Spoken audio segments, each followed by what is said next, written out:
warahmatullahi wabarakatuh.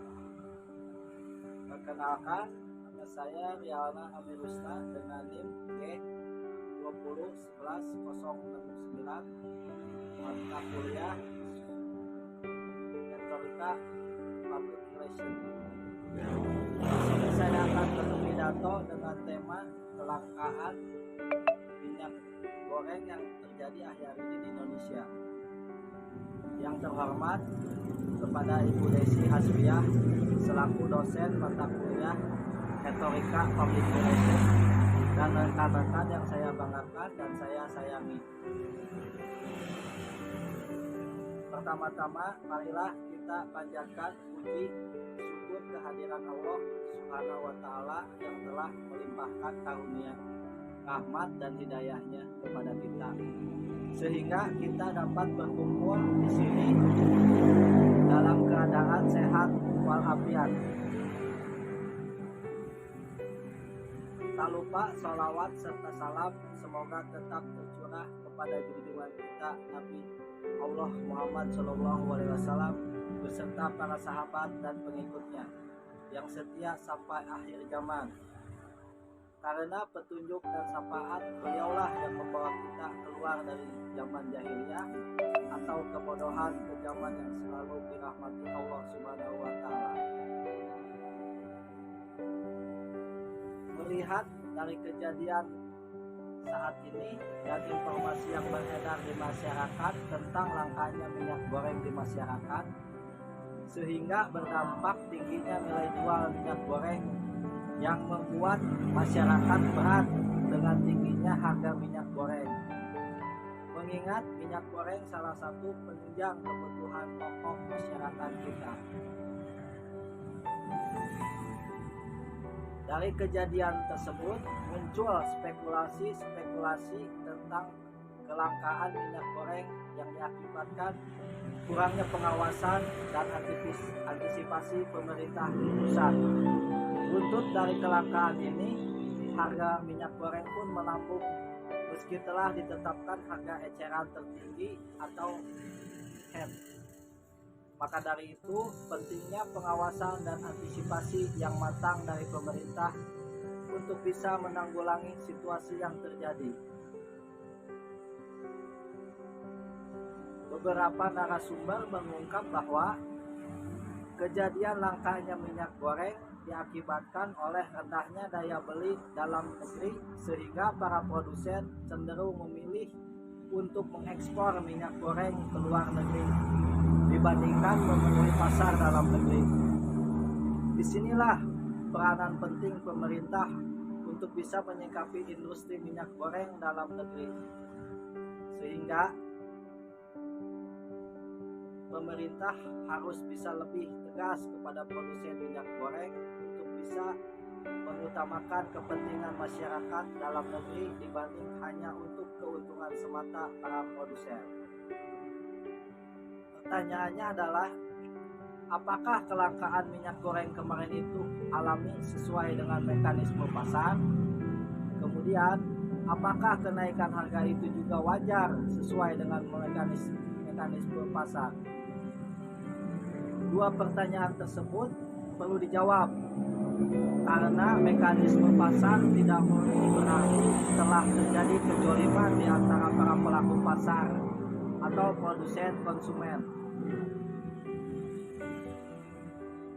Padahal prinsip dasar jual beli adalah la tajlimuna wa tujlamun, atau tidak saling menjolimi. Dengan tidak saling menjolimi antara produsen dan konsumen, maka harga pasar itu sama-sama dimaklumi. Tetapi jika ada pihak yang curang, maka negara perlu turun tangan. Dalam tradisi pemerintahan ada lembaga yang disebut Wilayatul Hisbah. Lembaga ini yang mengatur dan menjaga agar mekanisme pasar itu terjadi secara alamiah. Tidak ada kecurangan baik berupa penimbunan maupun kartel. Di Indonesia ada lembaga serupa, yaitu Komisi Pengawas Persaingan Usaha atau KPPU. Lembaga ini merupakan amanat dari Undang-Undang Nomor 5 Tahun 1999 tentang larangan praktek monopoli dan persaingan usaha yang sehat.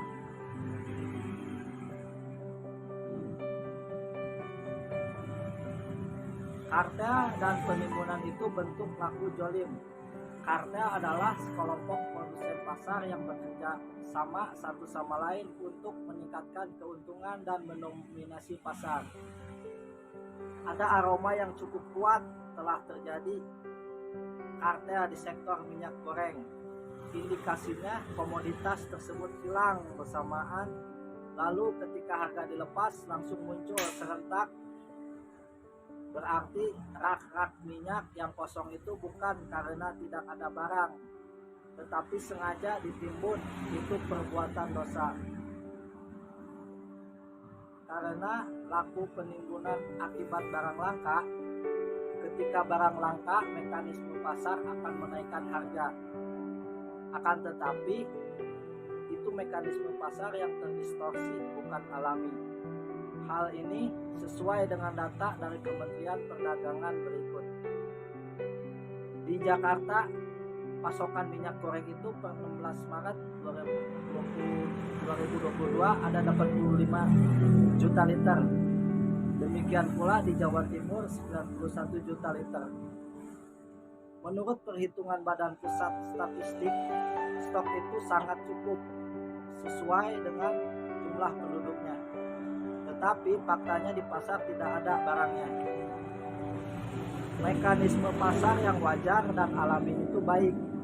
Akan tetapi ketika terjadi laku kejoliman di antara pelaku pasar, maka negara harus turun tangan untuk menertibkan. Karena akibat perbuatan jolim, segelintir orang dapat menyengsarakan jutaan manusia. Perang Rusia-Ukraina memang menaikkan berbagai komoditas termasuk CPO atau crude palm oil, yaitu bahan baku minyak goreng. Penguasa minyak goreng kepengen mendapatkan durian runtuh dari kenaikan mendadak minyak goreng tersebut. Padahal biaya produksinya tidak berubah. Maka menimbun menjadi senjatanya dan konsumen dibiarkan sengsara. Baik, sekian pidato dari saya. Sekian yang dapat saya sampaikan. Bila ada kata yang kurang berkenan di hati para hadirin, saya mohon maaf yang sebesar-besarnya. Kebaikan datang dari Allah Subhanahu wa Ta'ala, dan kesalahan datang dari saya selaku manusia biasa yang tidak luput dari lupa, salah, dan dosa. Demikian kiranya, dan akhir kata saya tuturkan terima kasih. Wabillahi taufiq wal hidayah. Wassalamualaikum warahmatullahi wabarakatuh.